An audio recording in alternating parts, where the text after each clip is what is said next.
My name is Tori Hilton. I'm 23 years old. Your brother has real potential. You should learn a trade, my father said, while signing away $175,000 that had my name on it, money my grandparents had saved since the day I was born. I didn't cry. I didn't scream. I didn't throw a single plate across that kitchen. I picked up my backpack, walked out the front door with $340 to my name, and I never looked back. That was 5 years ago. Last Tuesday, my parents walked into my office on the 14th floor of a building in downtown Hartford. My mother's knees buckled. But not because of the corner office, not because of the 40 employees. It was the way I looked at her, the way you look at a stranger who wandered into the wrong room. But to understand what happened in that office, you need to know what happened at a kitchen table in Glastonbury, Connecticut 5 years before, and the one piece of paper my father never knew existed. Let me take you back to March of 2020, the week everything changed. I grew up in a colonial 2-story on Hollister Way in Glastonbury, Connecticut. White shutters, a wraparound porch, a mailbox my father repainted every spring because appearances mattered more than anything in the Hilton household. From the outside, we looked like a catalog family. From the inside, we operated like a small dictatorship. And my father, Gerald Hilton, was the one holding the gavel. Dad was a regional manager for an insurance company in Hartford. 40-minute commute, briefcase, tie clip, firm handshake. He controlled every dollar that moved through our house. My mother, Diane, didn't have a credit card in her own name until she was 46 years old. That should tell you everything. The rules were never written down, but they didn't have to be. My brother Marcus, 3 years older, 6 inches taller, and the undisputed center of my father's universe, got the new laptop every fall, got driven to travel baseball tournaments in 3 states, got his own room when I was moved into the half-finished attic bedroom at 12 because Marcus needed space to focus. I got the dishes, the laundry, the quiet expectation to help Mom keep the house running while the men chased bigger things. I was good at drawing, really good. My art teacher, Mrs. Calloway, once told me I had the kind of spatial awareness that architecture firms recruit for.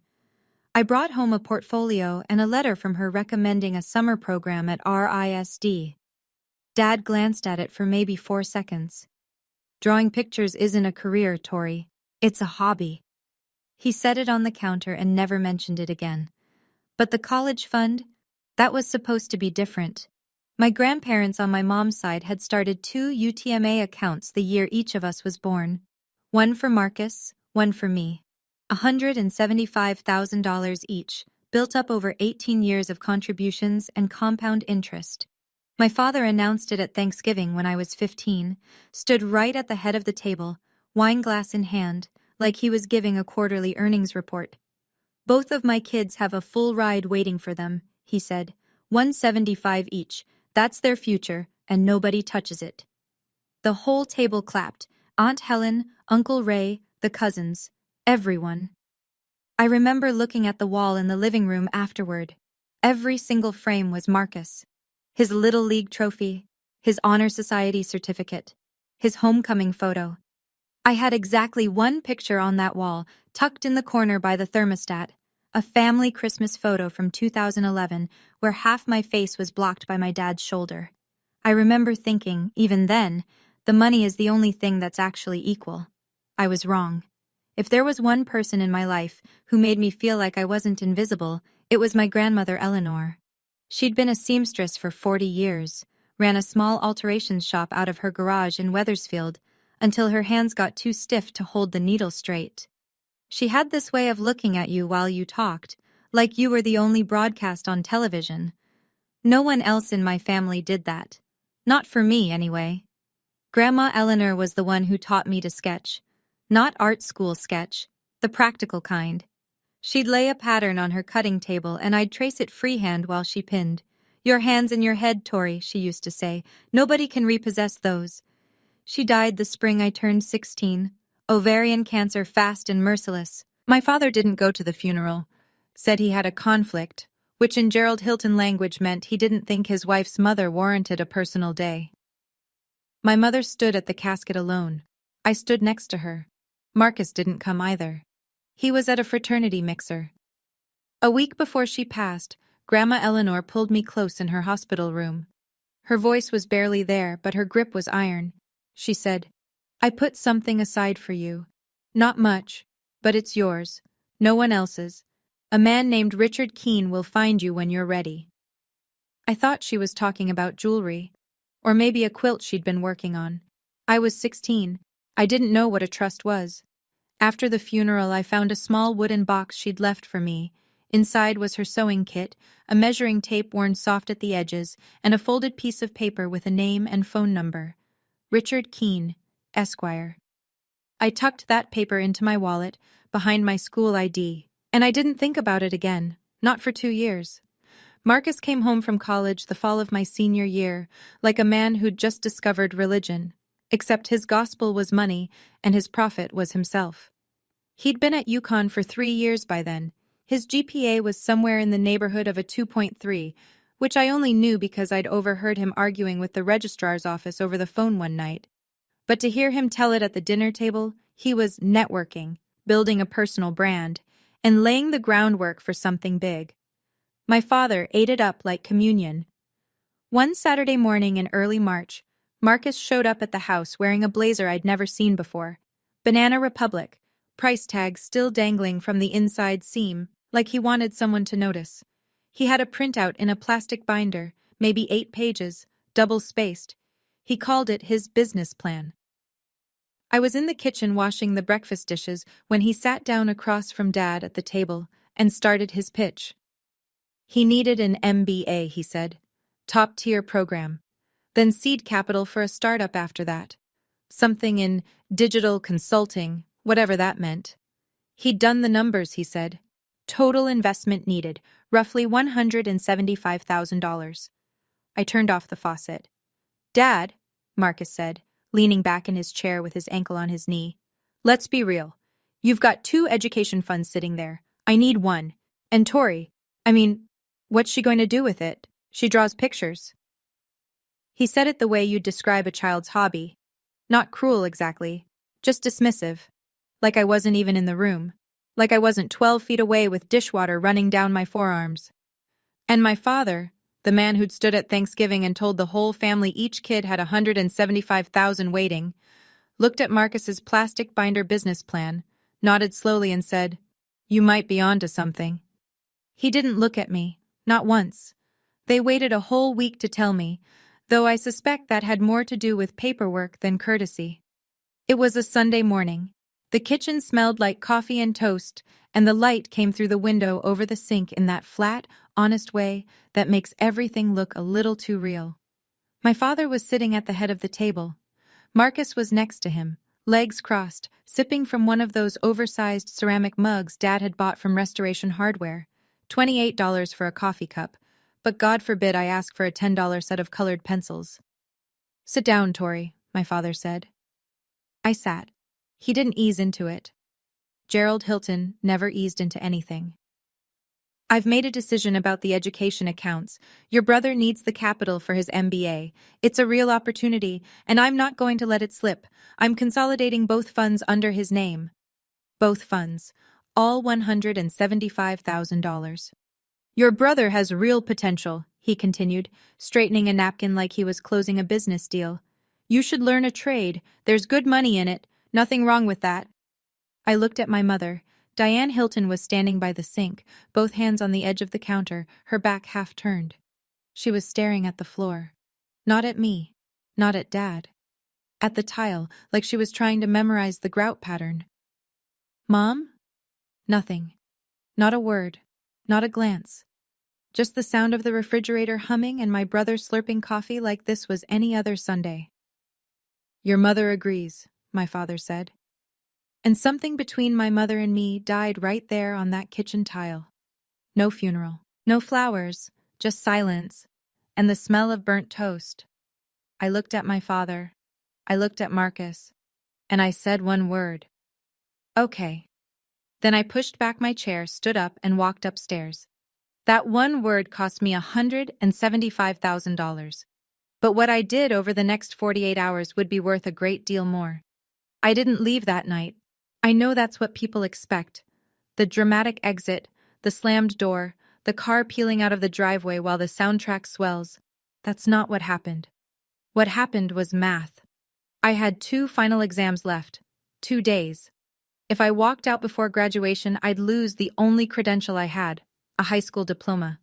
And without that, I wouldn't even qualify for community college admissions. So I sat in my attic bedroom and did the most practical thing I'd ever done.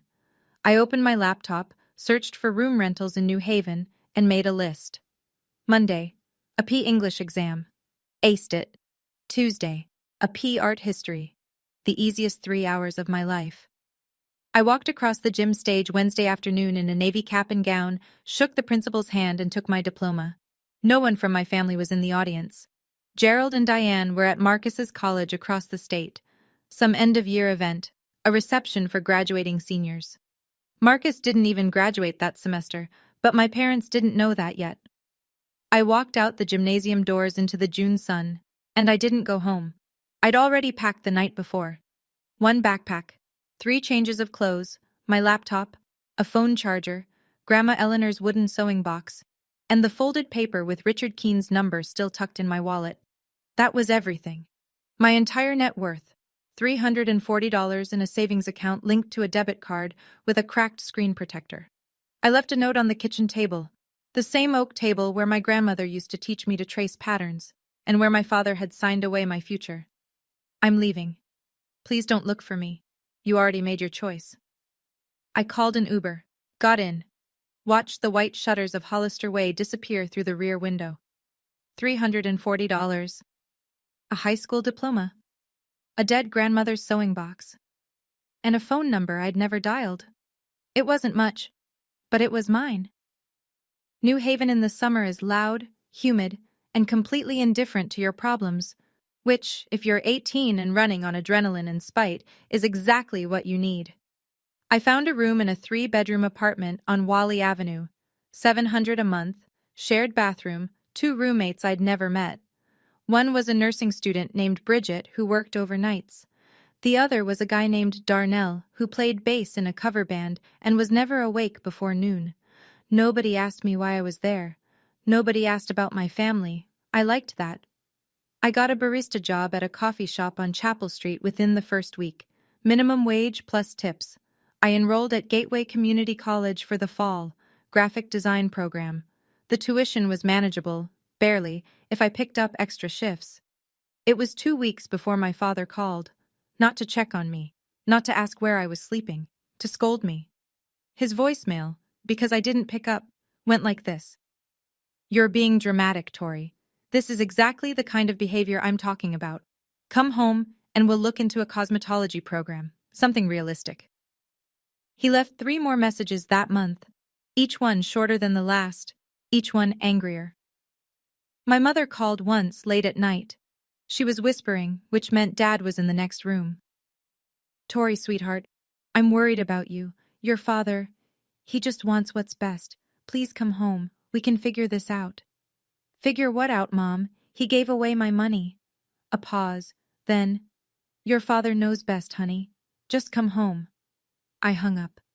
And I understood, with a clarity that felt like cold water, that my mother was never going to choose me.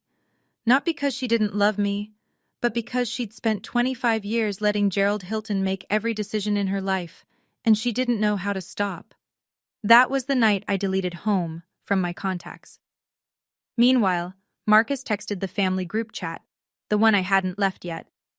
A single message with a laughing emoji. Guess the artist couldn't handle the real world. I screenshot it, muted the chat, and went back to studying. On his Instagram that same week, a rooftop bar in Manhattan, a bottle of something expensive, the caption, MBA Life, paid for, every cent of it, with my $175,000. I closed the app and opened my textbook. 3 months in, I was running on 4 hours of sleep, black coffee, and a stubbornness I'd inherited from a woman who hemmed wedding dresses in a garage until her knuckles swelled shut. I was sitting on my bed one night, the bottom bunk, because Bridget had claimed the top before I moved in, going through my bag for a pen, when my hand brushed the wooden box. Grandma Eleanor's sewing kit. I opened it the way you open something sacred, slow, careful, already knowing it's going to hurt. the measuring tape, the needles in their little felt case, and underneath, the folded paper. Richard Keene, Esquire. A phone number with a Wethersfield area code. I'd been carrying it for 2 years. I'd never called. It had always felt like something for later, for some vague future emergency I couldn't picture. But sitting on that bunk bed, with $214 left in my account and a tuition bill due in 6 weeks, I realized this was the emergency. I called the next morning. Richard Keene answered on the second ring. His voice was calm and unhurried, the kind of voice you develop after 40 years of reading legal documents to grieving families. He said he'd been trying to reach me. He'd mailed 2 letters to the house in Glastonbury over the past 2 years. I never got them, I said. A long pause on his end. I see. We both understood what that meant. Gerald had intercepted them. Richard asked me to come to his office in Wethersfield. I took 2 buses to get there. It was a small practice, just him and a paralegal, in a brick building with law books on every surface and a brass lamp on his desk that looked older than I was. He sat me down and explained what my grandmother had done. Eleanor had set up a revocable trust 4 years before she died. $12,000 funded from her personal savings. The sole beneficiary was me, Victoria Eleanor Hilton, and the trust was structured to transfer when I turned 18 and made contact with the trustee. Richard was that trustee. She told me you'd call eventually, he said. She just wasn't sure when. He slid a check across the desk.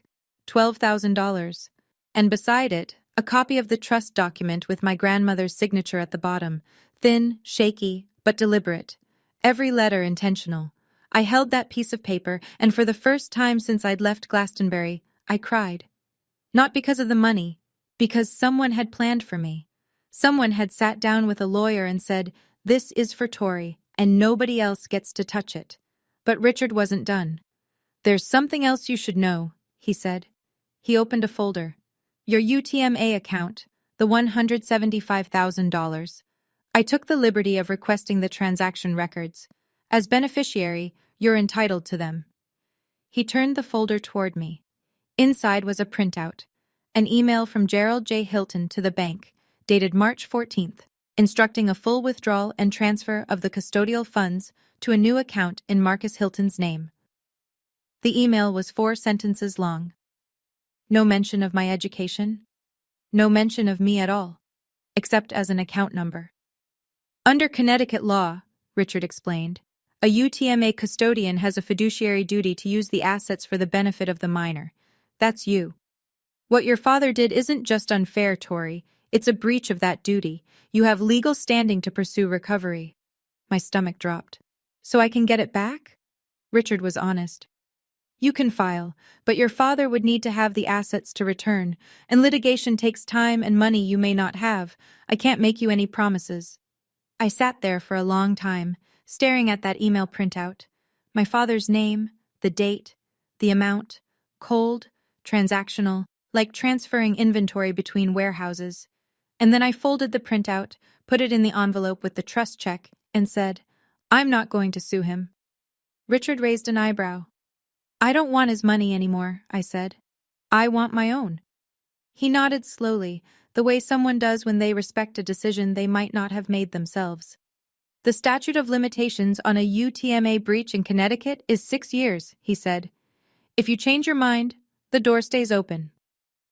I thanked him. I took the check, the trust document, and the email printout. I walked to the bus stop in the rain, holding a manila envelope against my chest. $12,000. In Connecticut, that's barely 4 months of rent. But it was the first money in my life that someone gave me because they believed in me, not because they were obligated to. I want to be honest about what those first 2 years looked like, because I think people imagine some kind of movie montage, inspirational music, time-lapse of the girl at the desk, everything golden and upward. It wasn't like that. It was unglamorous and exhausting, and there were weeks where the only thing that kept me going was the fear of proving my father right. I used the $12,000 strategically. Tuition at Gateway for a full year came to just under $4,000. I bought a refurbished iMac and a student license for Adobe Creative Suite. The rest I rationed like water in a desert, rent Gap's bus fare, the electric bill when Darnell forgot his share for the 3rd month running. I graduated Gateway with a 3.94 GPA, top of the graphic design cohort. That earned me a transfer scholarship to the University of Hartford, not a full ride, but enough to cover 70% of tuition. I cobbled together the rest with a part-time campus job and freelance logo work I found on Upwork, $10 an hour, sometimes less. It was during my first semester at UHart that I walked into a studio internship interview and met Maggie Owens. Maggie was the creative director of a small interior design firm in Hartford, 12 employees, mostly residential clients, nothing flashy. She was about 40, with reading glasses permanently perched on her head and a habit of saying exactly what she thought, which in a world full of Gerald Hiltons was the most refreshing thing I'd ever encountered. She flipped through my portfolio in silence for what felt like 10 minutes. Then she looked up and said, "Who trained you?" "My grandmother, and YouTube." She almost smiled. "Your spatial work is raw, but it's exceptional. I don't say that often." She offered me the internship, 20 hours a week, $12 an hour, starting Monday. I said yes before she finished the sentence. And somewhere on the other side of the state, my brother Marcus, funded by my $175,000, was living a very different version of potential. I wasn't checking his social media anymore, not deliberately. But Bridget followed some mutual acquaintance, and things filtered through. Marcus had dropped his MBA program after 1 year, just quit, took the remaining funds and pivoted to a startup, some vague digital consulting thing that, as far as I could tell, consisted mostly of a WeWork hot desk and a LinkedIn profile full of buzzwords. He leased a BMW 3 Series, rented a shared apartment in Murray Hill, posted photos from rooftop bars with captions like, "Building the Empire, one connection at a time." My father, meanwhile, told anyone who'd listen, "My son is an entrepreneur in New York." Not once, according to Aunt Helen, who was my only remaining thread to that family, did anyone ask about me. Maggie said something to me at the end of that first month at the studio. We were cleaning up after a client presentation, rolling blueprints, stacking fabric samples. And she stopped, looked at me the way my grandmother used to, and said, "I don't know what you're running from, Tori, but whatever it is, keep running. You're going somewhere." She didn't know the half of it, but she saw enough. I need to pause here for a second. If you're watching this and you've ever been the one your family counted out, the one they looked past, the one whose dreams got filed under unrealistic, I want you to know something. I see you. And if this story is hitting close to home, take a second to subscribe. Not for me, for the version of yourself that needs to hear what happened next. Because what happened in year 3 changed everything. Now let me continue. By the start of year 3, I had something I'd never had before, a life that was entirely mine. I was 21. I'd transferred to UHart full-time, carrying a double load of coursework and working 20 hours a week at Maggie's studio. My apartment was a 400-square-foot studio in the Frog Hollow neighborhood. Nothing glamorous, but it had a window that faced east, and I'd pushed my drafting table against it so the morning light hit my work just right.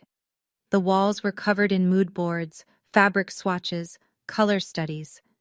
It looked like someone lived there who was building something, because someone was. That's when my father decided he needed me back. Not because he missed me, not because he'd reconsidered, because the Petersons, Jim and Carol, our next-door neighbors for 15 years, had started asking questions. "Where's Tori these days, Gerald? Haven't seen her at church in ages. Is she doing okay?" My father couldn't tolerate questions he didn't have polished answers to. A daughter who'd vanished was a crack in the facade, and Gerald Hilton did not do cracks. The call came through my mother, of course. Diane's voice was thin, rehearsed. "Your father would like you to come home for Thanksgiving. The Petersons are joining us this year, and some of your father's colleagues. It would mean a lot." Translation: Your absence is becoming inconvenient. "I appreciate the invitation, Mom, but I have plans."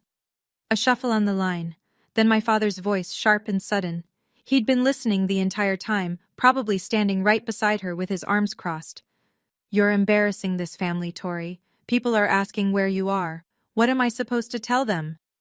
And there it was. Not "Are you safe?" Not "How are you doing?" But what do I tell people? Tell them the truth, Dad. Don't be smart with me.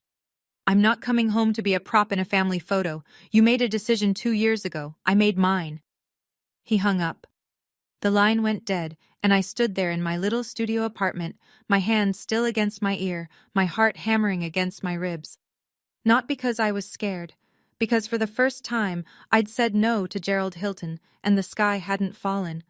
But my father wasn't done. Within a week, the damage control began.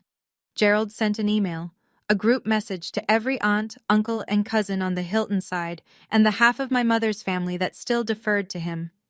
The subject line was simply, "Family Update." I know the exact wording because my Aunt Helen forwarded it to me without comment, which was her quiet way of saying, "You should see this." It read, "Dear family, Diane and I want to address Tori's situation. As some of you may have noticed, Tori has chosen to distance herself from the family.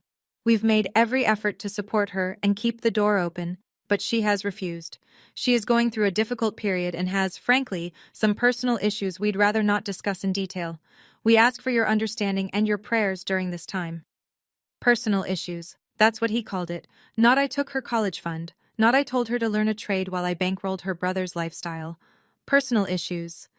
The kind of vague, loaded language that lets people fill in whatever blank makes the storyteller look best. Drugs, mental illness, a boyfriend, a breakdown. Take your pick. The calls started within days. Cousin Rebecca texted, "Praying for you, girl." Uncle Ray left a voicemail about getting right with God. And Aunt Helen, the only one with the sense to dig, called me directly. "Honey, are you okay? Your dad says you're struggling." "Aunt Helen, I love you. But please ask Dad what happened to my college fund, and then decide who's struggling." She went quiet. I could hear her breathing, the way people breathe when they're recalculating everything they thought they knew. She asked Gerald. I know she did because she told me later. His response was, "That's between me and my children," which is what people say when the answer makes them look bad. After that, Aunt Helen stopped asking. Not because she didn't care, but because Gerald Hilton had spent decades building a family structure where questioning him was the same as betraying him. And most people choose comfort over confrontation. I couldn't fight on every front. I was 21, working and studying and barely keeping my head above water. I didn't have the energy to mount a public relations campaign against my own father. So I did what I'd been doing since I was 12. I put my head down and kept working. But I saved that email. I saved Helen's forward, with the timestamp and the full recipient list. I didn't know when I'd need it. I just knew that a man who rewrites history once will do it again, and next time, I wanted receipts. Marcus called on a Thursday night, 8 months after the Thanksgiving blow-up. It was the first time I'd heard his voice in 2.5 years. "Hey, sis?" Warm, casual, like he was calling to catch up over coffee, like nothing had happened. "Marcus, look, Dad told me about the whole Thanksgiving thing. I think you're overreacting a little. It was just money, you know? We're family. Families figure this stuff out." Just money. $175,000. My education, my future, my grandmother's legacy. Just money. It was $175,000, Marcus. My $175,000. Okay, sure, technically, but Dad did what he thought was best, and honestly, he paused and I could hear him shifting, probably leaning back on whatever couch he was sitting on. "I needed it more. You always land on your feet, Tori. You're scrappy like that." Scrappy. The word people use when they want to compliment your suffering while taking credit for causing it. I didn't respond. I let the silence sit there, heavy and unforgiving. His tone changed. The warmth drained out, replaced by something thinner, sharper. "Fine. Be like that. But I'm going to be straight with you. If you keep this whole grudge thing going and it gets back to Dad's people, if you start ruining his reputation over some bank account, I'll make sure everyone knows you left because you couldn't handle not being the favorite. I'll make sure that story sticks." There it was. The real Marcus. Not the charming big brother, not the family peacemaker. The same kid who'd sat at that kitchen table and said she draws pictures while I stood 12 feet away with dishwater on my arms. "Marcus?" I said, and my voice was so steady it surprised even me. I'm going to say this once. Don't call me again unless it's to apologize, with a check. And even then, call a lawyer first. I hung up. My hand was shaking, my face was not. That was the last time Marcus and I spoke. For exactly 2 years and 4 months. Until he showed up, with my parents, at my office. The thing about building a life from nothing is that nothing keeps trying to remind you where you came from. End of year 3. I'd been running full speed for almost 30 months. Classes, the studio, freelance work on weekends, a budget so tight I could feel it creaking. And then, in the span of a single week, 2 things happened at once. First, my biggest freelance client, a boutique hotel group I'd been doing branding work for, froze their entire marketing budget. Contract canceled, effective immediately. That was $1,400 a month I'd been counting on. Second, the tuition bill for my final semester at UHeart arrived. $4,200, due in 30 days. My scholarship covered the rest, but this chunk was mine to pay, and my savings account had exactly $611 in it. I sat in my car, Maggie's old Civic she'd let me borrow semi-permanently, in the parking lot of a CVS at 11 o'clock at night, and I did the math on the back of a receipt. Every way I ran the numbers, I came up short. If I didn't pay, I'd lose my final semester. No degree. 3 years of grinding reduced to a transcript that said incomplete. And for the first time since that kitchen table, for the first time in almost 3 years, I heard my father's voice in my head. Not a memory. Worse. A verdict. Maybe he was right. Maybe I wasn't built for this. Maybe the girl who draws pictures really didn't have real potential. Maybe I should have just gone home when he told me to, and enrolled in that cosmetology program, and married someone appropriate, and hosted Thanksgiving dinners for the Petersons until I turned into my mother. I picked up my phone, opened my contacts, scrolled to where home used to be, the entry I'd deleted 2 years ago. I could still remember the number. My thumb hovered over the keypad. Then I looked at the passenger seat. The wooden box was there. I kept it in the car, always, the way some people keep a rosary on the rearview mirror. My grandmother's sewing kit, the measuring tape, the empty space where Richard Keene's number used to be. Your hands and your head, Tori. Nobody can repossess those. I put the phone down. I didn't call. Instead, I called someone else. Maggie Owens picked up on the first ring. It was nearly midnight, and she answered like she'd been expecting the call, which, knowing Maggie, she probably had. She'd seen me getting thinner. She'd noticed the dark circles. She never said anything directly, because Maggie respected people too much to narrate their struggle back to them. But she watched. She always watched. Maggie, I'm sorry to call so late. I need to ask you something. Do you have any overflow projects? Anything at all? I'll take whatever you've got. I want to be clear about what I didn't say. I didn't say I need money. I didn't say please help me. I wasn't looking for charity. I was looking for work. There's a difference, and it matters. Maggie was quiet for a moment. Then she said, Actually, I've been meaning to talk to you. I'm leaving the firm. My stomach dropped. The one stable thing in my professional life, gone. I'm starting my own studio, she continued, residential and commercial design. I've been planning it for 6 months, and I need a junior designer, full-time, salaried. It pays enough to finish your degree, if that's something you're worried about. I pressed my forehead against the steering wheel and closed my eyes. Not because I was breaking down, because for the first time in 3 years, the math worked. Maggie, why me? Because I saw your portfolio update last month. The Morrison project? That hotel lobby concept? She paused. Tori, that's not junior level work. That's principal level. You just don't know it yet. She didn't rescue me. She hired me. She made a business decision based on what she'd seen me produce for 2 years. I didn't get a handout. I got an offer, because I'd earned it. I started the following Monday. Design work during the day, classes 3 evenings a week and Saturday mornings, 6 hours of sleep if I was lucky. It was the hardest year of my life. It was also the year everything turned. Aunt Helen called me on a Sunday in late October, year 4. She had a way of delivering bad news like a weather report. factual, measured, with just enough warmth to let you know she cared. Marcus moved back home, she said. I was at my drafting table, sketching elevations for a restaurant project. I set my pencil down. His startup didn't make it, Helen continued. Whatever it was, I never did understand what he actually did. It's done. The BMW got repossessed last month. He's back in his old bedroom in Glastonbury. I didn't feel triumph. I want to be honest about that. What I felt was a strange, hollow ache. The kind you get when something you predicted finally happens and you realize you'd been hoping you were wrong. And Dad? Helen sighed. Your father refinanced the house, pulled from his retirement savings, put another 30, maybe 40,000 into Marcus to get him back on his feet. Your mother started working, cashier at the Stop and Shop on Hebron Avenue, first job she's had since before you were born.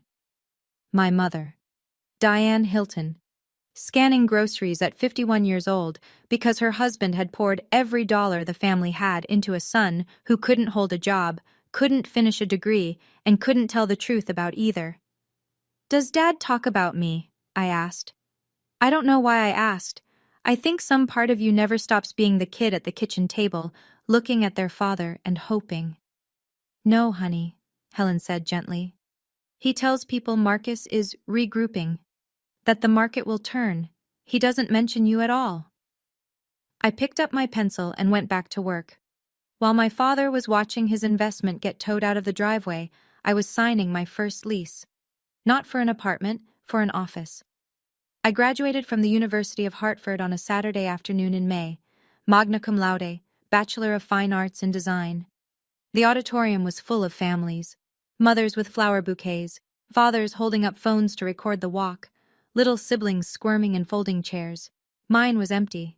My row in the guest section had 2 seats reserved under Hilton, both unclaimed. Maggie sat in the 3rd row. She wore a navy blazer and her reading glasses on her head, and when they called my name, Victoria Eleanor Hilton, magna cum laude, she stood up and clapped like she was trying to fill the silence that my family had left behind. It was enough. 6 months later, Maggie and I made it official. We'd been building toward it all year. Her client list was growing faster than she could manage alone, and the work I was producing had started attracting its own referrals. She sat me down in the studio one evening after the last employee left and said, I want your name on the door. Owens and Hilton Design Studio. She'd already had the partnership agreement drafted. 51% Maggie, 49% me, fair, given that she brought the capital and the industry reputation. I brought my portfolio, my client relationships, and $8,000 I'd saved over the past 18 months. We signed in front of a notary on a Tuesday. Within 6 months, we'd outgrown the original studio, hired 3 employees, then 7, then 12. Maggie handled the high-end residential clients. I built out a consulting arm, corporate spaces, restaurant concepts, boutique hotels, under the name Hilton Creative Consulting, nested under our shared umbrella. The day I saw my last name on a glass door that I owned, not inherited, not borrowed, not given, I stood there for 5 full minutes, not to admire it, to believe it. Year 5. I was 23, and my life looked nothing like anything anyone in that house on Hollister Way had predicted for me. Owens and Hilton had moved into the Goodwin Building, a pre-war office tower in downtown Hartford, renovated top to bottom, the kind of address that makes people take you seriously before you've opened your mouth. We took the entire 14th floor, 40 employees, glass-walled offices, a design lab, a client presentation suite with a walnut table that seated 12. Our revenue had tripled in 18 months. We'd landed contracts with boutique hotel chains across New England, 2 restaurant groups, and a corporate campus redesigned for an insurance firm in Stamford. My corner office had a view of the Connecticut River. On the oak desk, solid, heavy, the kind of furniture you buy once and keep forever, sat 2 things: a framed photograph of my grandmother Eleanor, and the wooden sewing box, lid open, the measuring tape still coiled inside. No other family photos, not one. Then, in early January, I received an email from the Hartford Business Journal. They were launching their annual 30 Under 30 Awards, recognizing young business leaders across the state. I'd been nominated. The gala ceremony was scheduled for March at the Connecticut Convention Center. 300 attendees, media coverage, the kind of visibility that my father would have killed for Marcus to have. I read the email 3 times, then I called Maggie. "You deserve this," she said. "Don't you dare turn it down." I didn't. I accepted, sent back the RSVP, and started drafting my speech. I planned to thank Maggie, to thank my professors at UHeart and Gateway, and to thank the woman who gave me my first $12,000 and my first lesson in believing. What I didn't plan for, what I couldn't have predicted, was that the Hartford Business Journal publishes their nominee profiles online 2 weeks before the gala, with photographs and full names, and that Glastonbury, Connecticut, is only 22 miles from downtown Hartford. It was Bob Peterson who set the match. Bob, Jim and Carol's son, our old next-door neighbor, the kid who used to throw a football with Marcus in the backyard, had moved to Hartford after college and worked in commercial real estate. He saw the HBJ article the day it went live. He saw the name. He saw the photo. The professional headshot I'd had taken for the company website, blazer, clean background, the kind of image my father would have framed in the living room if it had belonged to Marcus. Bob didn't think twice. He forwarded the link to his mother, Carol, with a note. "Isn't this the Hilton's daughter? Small world." Carol Peterson texted Gerald that same evening. "Congratulations, Gerald. Saw Tori in the Hartford Business Journal. What a wonderful achievement. You must be so proud." I know what happened next because Aunt Helen told me, months later, piecing it together from what Diane had let slip. Gerald opened the link on the old iPad he kept on the kitchen counter. He read the article in silence. The profile detailed everything. Co-founder of Owens & Hilton, 40 employees, major clients, revenue growth, the 30 under 30 nomination. There was a quote from Maggie calling me one of the most gifted spatial designers I've encountered in 20 years. Gerald didn't say congratulations. He didn't say he was proud. He said, to Diane, who was standing at the stove, "She got lucky. Design is a bubble. It won't last." But Diane, for the first time in 25 years, didn't nod along. "Gerald," she said quietly, "she built that without a penny from us." He didn't respond. He set the iPad down and left the room. Marcus was upstairs, in his old bedroom, at 26, surrounded by rejection emails and $60,000 in credit card debt. He saw the article that night on his phone. He read it twice. Then he walked downstairs and said the only honest thing I believe he said that year. "We should visit her. Maybe she can help." Gerald's first instinct was to refuse. He wasn't going to go begging at his daughter's office. The idea offended him on a structural level. In Gerald's world, children came to fathers, not the other way around. But Marcus knew which lever to pull. "Dad, think about it. If people find out your daughter is this successful and you're not even in contact, that looks worse. Way worse than anything Tori could say." He was right, and they both knew it. This wasn't about reconnection. It was about optics. Gerald needed to be seen as the patriarch of a family that included a successful daughter, not the man whose daughter had succeeded in spite of him. They agreed to drive to Hartford. No phone call first, no appointment, just a surprise visit, so Gerald could control the narrative. Walk in, shake hands, maybe get a photo for the living room wall, proof that the Hiltons were a united front. They left Glastonbury on a Tuesday morning in early March. Gerald, in his best suit, the navy one, 15 years old, slightly too tight across the shoulders. Marcus in wrinkled khakis, and a polo that had seen better days. Diane in the back seat, clutching her old handbag, eyes red before they'd even merged onto I-91. 3 people and a stack of Marcus's credit card statements. Headed to an office they'd never been invited to. That Tuesday morning, I was in early. 8 a.m. The 14th floor was quiet. Just me, the hum of the HVAC, and the pale March light coming through the floor-to-ceiling windows. I had my speech for the gala open on my laptop, a draft I'd been tightening for 2 weeks. The ceremony was Saturday. 4 days away. I'd written and rewritten the middle section a dozen times, the part where I talked about my grandmother.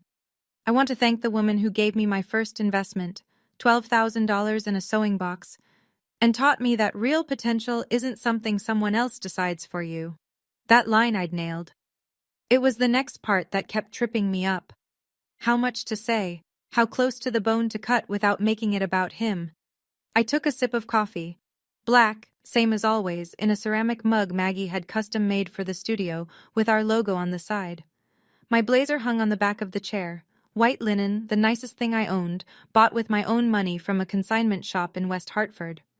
My grandmother's stud earrings, small gold knots, sat in my ears. They were the only jewelry I ever wore to the office. I looked out the window at the Hartford skyline, the gold dome of the state capitol, the river catching light, the rooftops of a city that owed me nothing and had given me everything anyway. I hadn't thought about my father in weeks, and that, I realized, was the real victory. Not the office, not the title, not the corner view. The fact that Gerald Hilton no longer occupied rent-free space in my head. Then the intercom buzzed. "Miss Hilton?" Janet's voice, careful and strange. "There are 3 people in the lobby. They don't have an appointment. They say they're family." My hand froze mid-page. 5 years. No calls, no letters, no apology. And they just showed up.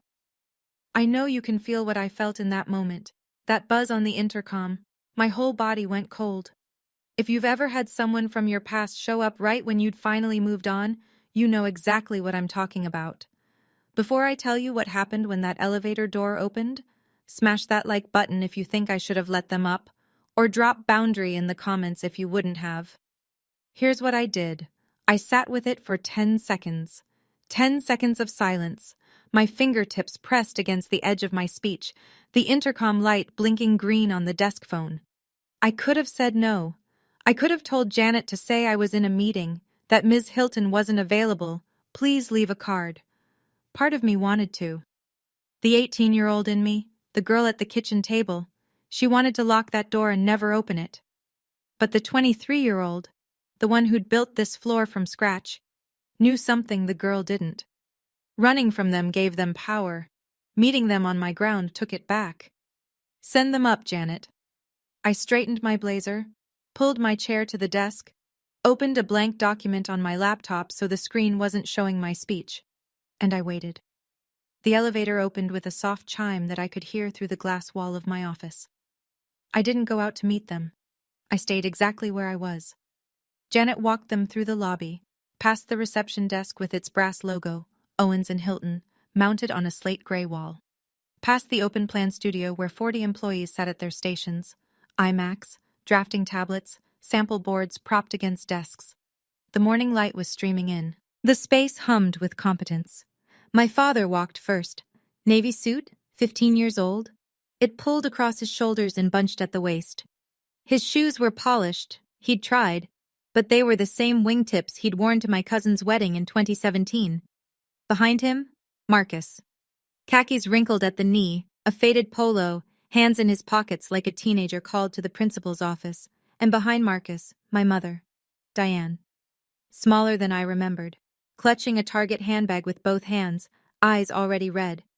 They walked past 40 people who didn't know them, in a building with their daughter's name on the wall, through a space that existed because I'd refused to accept the life they'd chosen for me. Janet opened the door to the conference room. Glass walls, walnut table, 12 chairs, an 85-inch display screen, and a view of downtown Hartford that you could charge admission for. "Ms. Hilton will be with you shortly," she said. I gave it 2 minutes. Not to be petty, because I needed to breathe.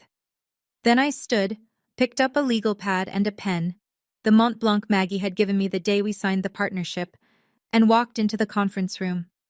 My mother saw me first. She made a sound, not a word, not a cry, something between the two, and her knees buckled, actually buckled. She grabbed the edge of the conference table with one hand, and Gerald's arm with the other. Gerald steadied her, but his face, I'll never forget his face. It was the look of a man who had walked into a building expecting to find a hobby and found an empire instead. Marcus just stared. At the logo, at the table, at me. His mouth opened, then closed, then opened again. Nothing came out. And I looked at all 3 of them with the exact expression I'd give a walk-in client who hadn't made an appointment. Professional, courteous, absolutely empty of anything personal. "Please," I said. Sit down. Can I get you water or coffee? They sat. Gerald at the head of the table, force of habit, then seemed to realize this wasn't his table and shifted awkwardly to the side. Diane took the chair closest to the door, like she might need an escape route. Marcus sat between them, arms crossed, eyes still scanning the room like he was appraising real estate. Nobody took the coffee. Gerald spoke first. Of course he did. You've done well for yourself, Tori. He said it with a nod, a slow nod, the kind he used to give Marcus's report cards, like he was grading me. I always said you were resourceful. Resourceful. Not talented, not brilliant. Resourceful. The word you use for someone who survives despite the odds you stacked against them. I let the silence sit for 3 full seconds, long enough for it to become uncomfortable. Then, thank you. Now, how can I help you today? Gerald blinked. He'd expected warmth, maybe tears, maybe the prodigal daughter, grateful to see her family after 5 years. What he got was a conference room and a question he'd have to answer honestly. We're here because we're family, he said, leaning forward, adjusting his cuffs like he was running a meeting. We've let too much time pass. Your mother and I, we want to reconnect, put things behind us. Diane nodded, eyes wet, dabbing at them with a tissue she'd pulled from her handbag. I set my pen on the legal pad. I didn't write anything. I appreciate you coming. Then Marcus cleared his throat. He uncrossed his arms, planted his elbows on the walnut table, this $12,000 walnut table, and tried on his old charm school voice. Tori, I could actually use some advice. Business stuff. I've got a few things in the works and I thought maybe you could take a look. Give me your perspective. A few things in the works. $60,000 in credit card debt and an old bedroom in Glastonbury was a few things in the works. I looked at my brother the way Maggie looked at a design concept that didn't meet brief. Marcus, are you a client? He frowned. What? If this is a business consultation, I'll have Janet schedule you. Our rate is $350 an hour. The room went very still. Gerald's jaw tightened. A vein I remembered from childhood, the one above his left temple, the one that appeared before he raised his voice, pulsed once. I placed a business card on the table between us. Tori Hilton, co-founder, Owens and Hilton Design Studio. Phone number, email, no family crest, no shared history, just the facts. Gerald looked at the card. He didn't pick it up. I'm happy to help, I said, but I need to understand the capacity. Are you here as family or as a business inquiry? Because as family, we haven't spoken in 5 years. I paused. And that wasn't my choice. The mask came off. Gerald pushed back from the table, both hands flat on the walnut surface, and every year of carefully maintained composure cracked right down the center. Enough with the corporate act, Tori. We're your parents. We drove 2 hours to see you. You drove 2 hours, I said. That's more effort than you made in 5 years. His face flushed. The vein was back, throbbing now. I made a decision for this family. I did what I thought was right. I looked at 2 kids, and I put the money where it had the best chance of paying off. And look at you. You got over it. You're fine. Got over it. Like it was a cold, like $175,000 was a minor inconvenience I should have walked off like a stubbed toe. You took $175,000 with my name on it, I said. My voice didn't waver. I'd practiced this sentence in my head for 5 years. Not for this moment, but for myself. For the version of me who needed to hear it spoken out loud. You transferred it to Marcus without my consent. That wasn't a family decision, Dad. That was a legal violation of your fiduciary duty as a UTMA custodian. I chose not to sue you. That doesn't mean I forgot. Gerald's face drained. Not red anymore. White. The color of a man who has just learned that the person he dismissed understands exactly what he did, with the legal vocabulary to prove it. How? He started. I had a lawyer explain it to me. The same lawyer Grandma Eleanor appointed to manage the trust she set up in my name, the one whose letters you intercepted. Dead silence. Diane's head snapped toward Gerald. What letters? She whispered. Gerald didn't answer. Marcus, who had been shrinking into his chair by the inch, leaned forward with his elbows on his knees. The charm was gone. In its place was something I recognized. Desperation. Tori, look, I'm in a tough spot, okay? I owe about 60 grand. Credit cards, mostly. If you could just lend me something, a bridge, just enough to… No. The word landed like a stone in water. No echo, no negotiation. Come on.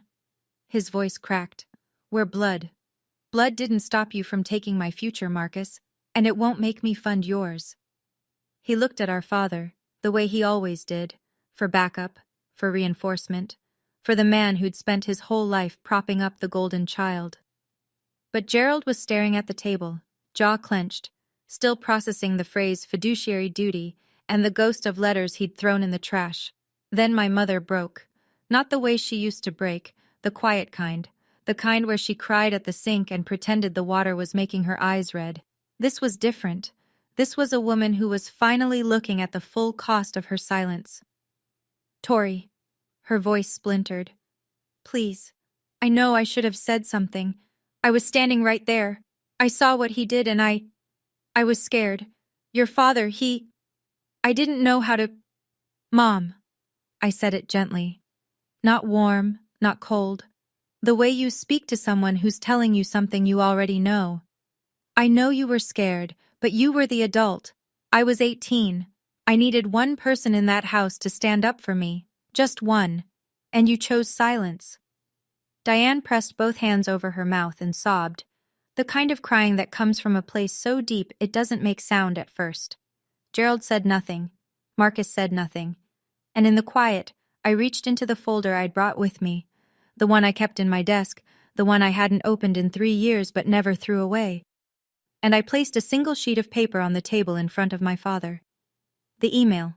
His email. Dated March 14th, 5 years ago. From Gerald J. Hilton to First Niagara Bank, requesting a full withdrawal and transfer of UTMA custodial funds, $175,000, from the account of Victoria E. Hilton to a new account in the name of Marcus G. Hilton. 4 sentences. No mention of my education. No mention of my future. Just an account number and an instruction. This is what you gave me, Dad, I said. A withdrawal form. Everything else, I gave myself. Gerald looked at the paper. His hand moved toward it, then stopped. He didn't pick it up. He didn't need to. He knew what it was.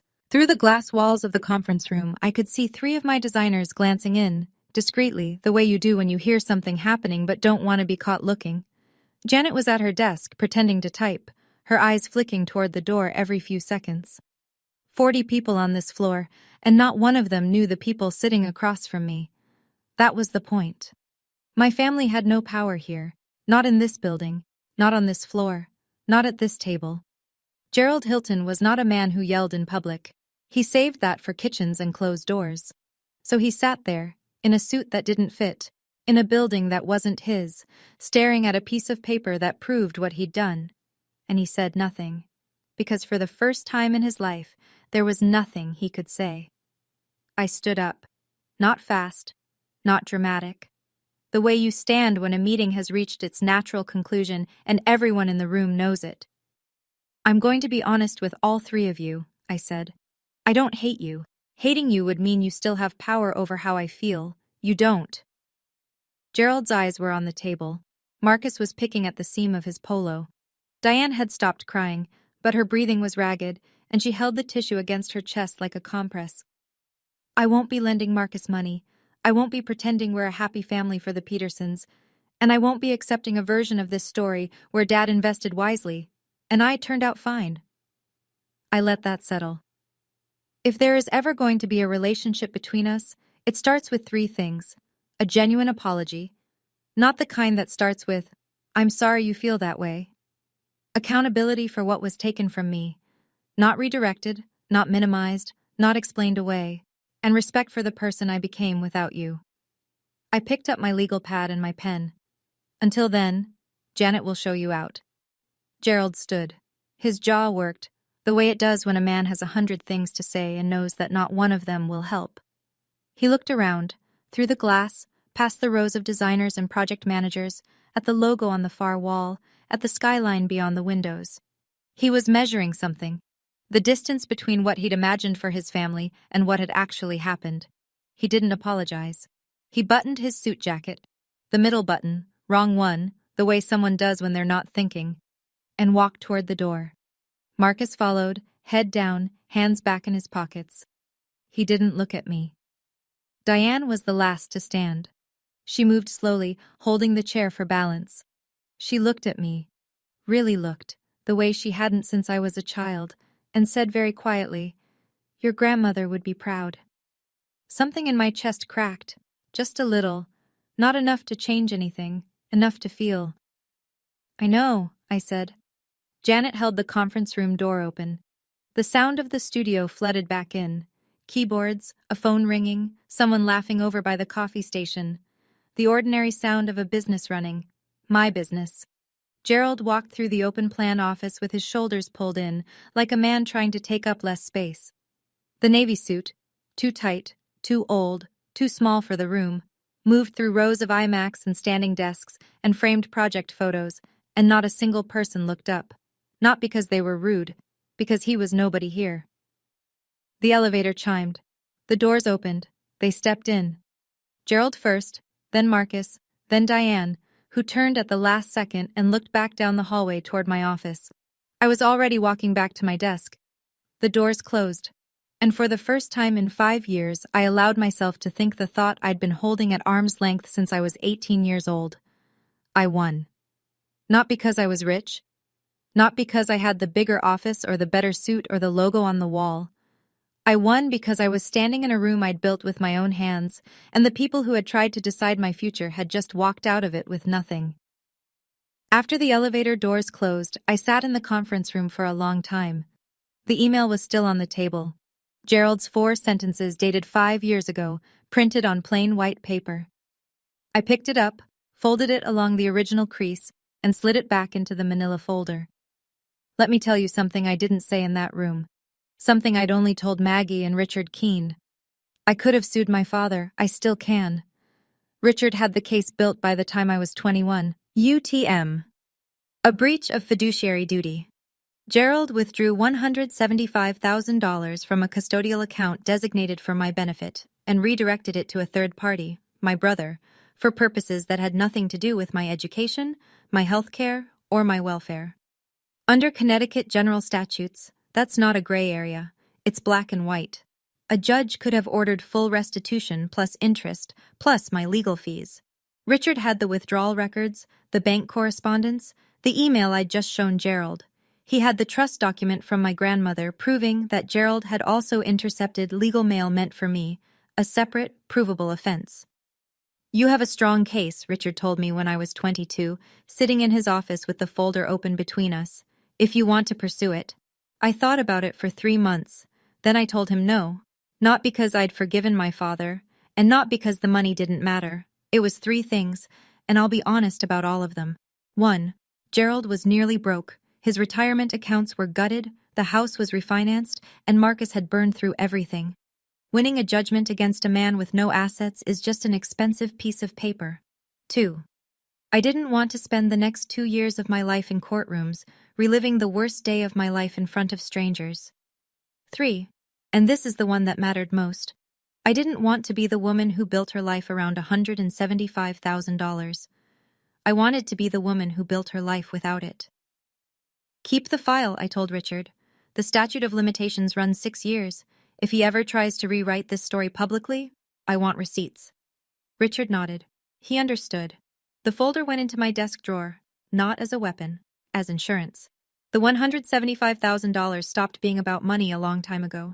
It became about who I was going to be, and I decided I was going to be someone who didn't need it. Saturday came faster than it had any right to.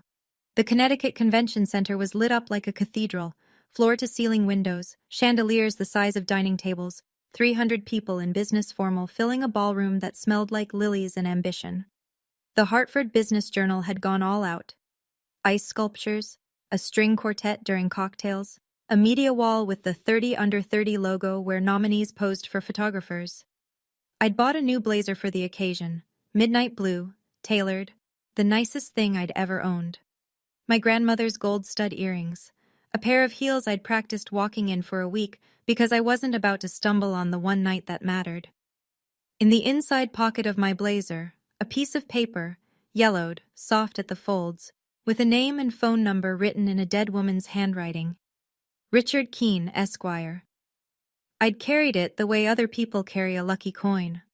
Not because I believed in luck, because I believed in the woman who'd written it. Maggie was at the front table beaming. She'd brought 3 of our senior designers as guests. Janet had come too, in a dress I'd never seen her wear, proud as a mother hen. They called my name at 8:47 p.m., Tori Hilton, co-founder, Owens and Hilton Design Studio, Hartford Business Journal, 30 under 30. The walk to the stage felt longer than it was. The spotlight hit, and the room blurred into shapes and warmth and the sound of applause. I adjusted the microphone and looked out at 300 faces. Then I spoke. 5 years ago, I had $340 and a high school diploma. Someone I trusted told me I should learn a trade because I didn't have real potential. A murmur rippled through the room. He was wrong about the potential, but he was right about the trade. I learned the trade of building something from nothing, from blueprints and deadlines and clients who needed someone to see what they couldn't see yet. I paused, took a breath. I want to thank my partner, Maggie Owens, who didn't rescue me. She hired me. There's a difference. I want to thank my professors at Gateway Community College and the University of Hartford, who treated me like I belonged there before I believed it myself. My voice steadied. And I want to thank the woman who gave me my first investment, $12,000 in a sewing box, and taught me that your hands and your head are the only things nobody can repossess. My grandmother, Eleanor. Maggie was on her feet, then the table next to her, then the row behind them. A standing ovation that started at the front and moved through the room like a wave. I didn't cry on stage, I saved that for later. At a table near the back, someone was recording on their phone. It was Aunt Helen. She'd come. I'd sent her an invitation 3 weeks earlier, the only family member I'd reached out to. She was crying openly, not bothering to wipe her face, holding the phone steady with both hands. She sent the video to Diane that night. I didn't name my father. I didn't name Marcus. I didn't have to. Anyone who knew the story understood every word. And the people who didn't? They just heard a young woman who'd earned her place. That was enough. The letter arrived the following Thursday. No return address. Just my office address, handwritten on a plain white envelope, the way you write when you're not sure the person on the other end wants to hear from you. I recognized my mother's handwriting immediately. The looping T in Tori. The slight leftward slant she'd had since she was a girl, something her own mother had tried to correct and eventually given up on. I opened it at my desk, after everyone else had gone home. Dear Tori, I watched the video Aunt Helen sent. I watched it 4 times. I'm writing this at the kitchen table. The same table. And I don't think I can sit here anymore without hearing what you said on that stage. I failed you. I need to say that clearly, because I've spent 5 years avoiding it. Your father made the decision, but I stood there and let it happen. I was scared.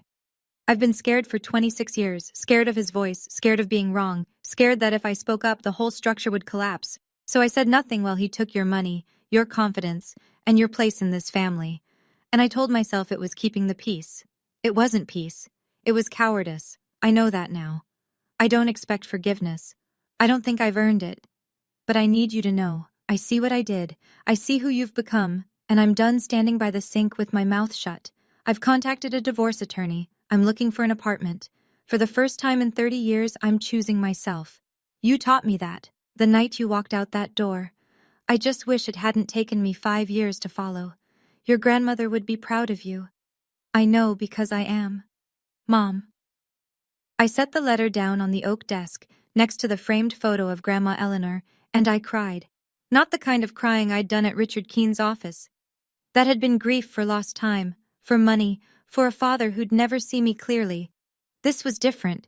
This was mourning the mother-daughter relationship we should have had. The version where she stood up at that table and said, "No, Gerald, this is wrong." The version where I didn't have to leave to learn my own worth. Gerald sent nothing. No letter, no call, no text, nothing. His ego was the last wall standing, and he would die behind it before he'd let it come down. Marcus sent a single text the night after the gala. 5 words. Congrats on the award, Tori.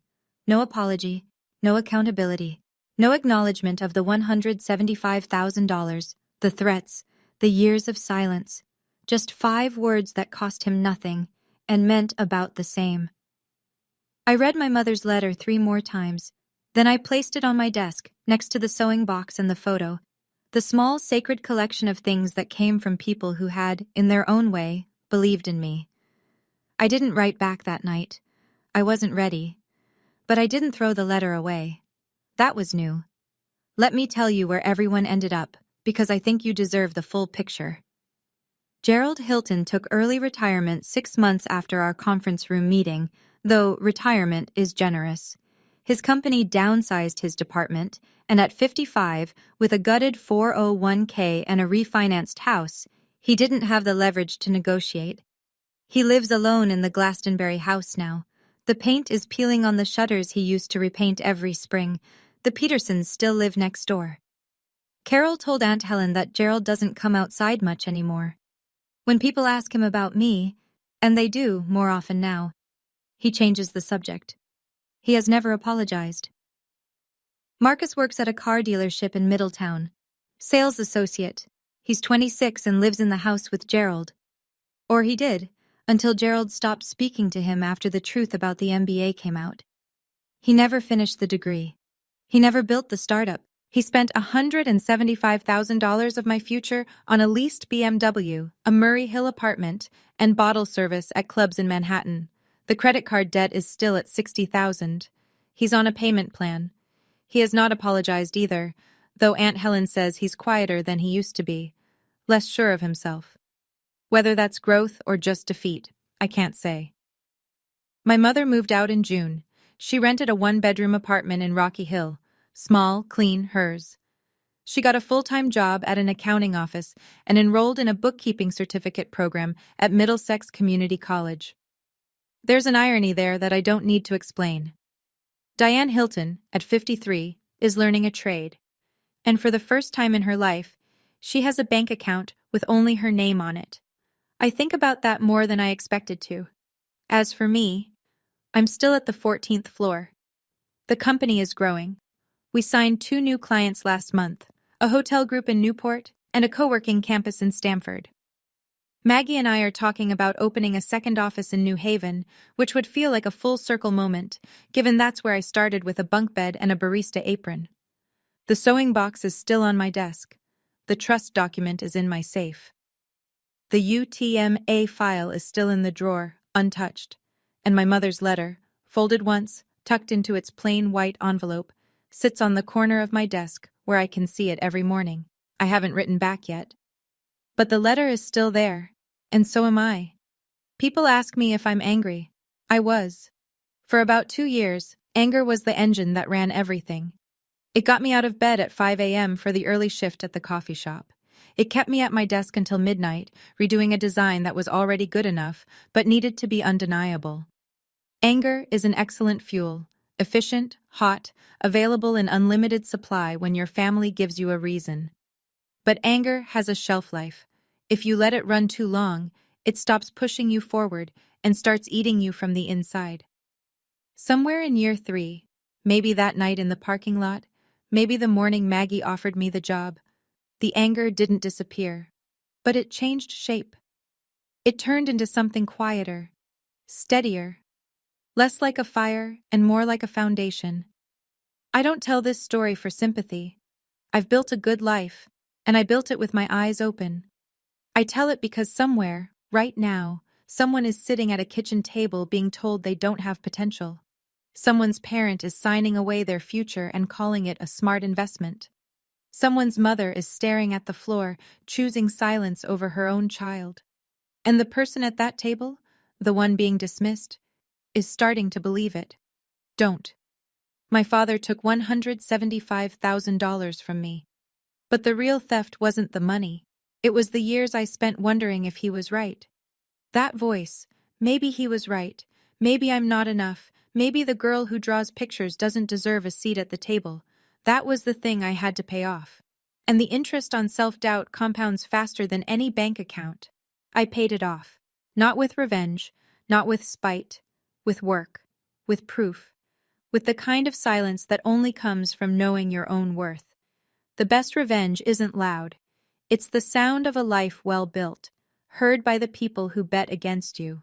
I wrote the letter on a Tuesday night, not at the office, at home, my apartment in West Hartford. One bedroom, a small kitchen, a living room with a bookshelf I'd built myself from a kit and a fiddle-leaf fig that Maggie swore I'd kill within a month, but was somehow still alive 7 months later. Modest. Mine. Every square foot of it earned. I sat at the kitchen table, a different table, a table I'd chosen, with a sheet of white stationery and a pen, and I wrote to my mother. I didn't draft it, I didn't revise it, I just wrote. Mom, I got your letter. I've read it more times than I'll probably admit to you. I'm not ready to talk yet. I don't know when I will be. I won't lie to you about that, because I think we've both had enough of people saying what they don't mean in this family. But I want you to know this.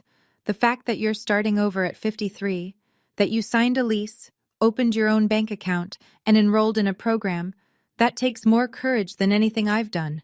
I built a company with $12,000 in spite. You're rebuilding a life after 30 years of silence. I don't know which one is harder. I think it might be yours. Grandma would be proud of you, too. Tori, I folded the letter, slid it into an envelope, wrote the Rocky Hill address on the front, and stuck a stamp on the corner. I set it on the table by the front door. The spot where I leave my keys, my badge, the things I need to grab on my way out in the morning. I didn't write to my father, maybe one day. But today isn't that day, and I've learned not to force doors open for people who slammed them in my face. I didn't write to Marcus either. There's a difference between a door that's closed and a door that was never real. Marcus and I never had a relationship. We had an arrangement, and he was always the one holding the better cards. If he ever comes to me with an apology that doesn't start with a $sign, I'll listen. But I won't hold my breath. Forgiveness isn't a switch, it's a door. I'm not opening it yet.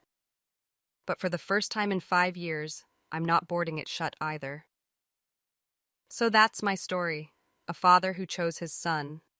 A mother who chose silence. A brother who chose himself. And a daughter who chose to leave, and then chose to build. I'm not going to stand here and tell you everything works out. It doesn't always. I got lucky in ways I can measure. A grandmother who planned ahead, a mentor who saw what my family refused to, a stubbornness I was probably born with. And I got unlucky in the way that counts most. I lost my family before I was old enough to understand what that would cost me. But if you're the one they counted out, the one they overlooked, underfunded, underestimated, dismissed, I'm not going to tell you it'll be easy. I'm not going to promise you a corner office or a crystal trophy or a conference room with a view. That's not the point. The point is this. The moment you stop waiting for them to see your worth and start building on it yourself, that's the moment everything shifts. Not the money, not the title, not the name on the wall, you. You're what changes. And once you do, nobody, not your father, not your brother, not the voice in your head that sounds like both of them, gets to take that from you. I'm 23 years old. I have a company, a partner I trust, a desk with a sewing box on it, and a letter I haven't mailed yet sitting by the door. Tomorrow morning, I'll pick up my keys, grab that envelope, and drop it in the mailbox on the corner of Farmington and South Main. Then I'll drive to work. If this story stayed with you, if you felt something, hit that like button and share it with someone who needs to hear it today. Subscribe if you haven't already, and tap the bell so you don't miss the next one. I leave new stories in the description below. Go check them out after this, and if you have your own story about being counted out and coming back stronger, I want to hear it. Drop it in the comments. You never know who's reading right now, sitting at their own kitchen table needing exactly what you have to say. Thank you for listening. I'll see you in the next one.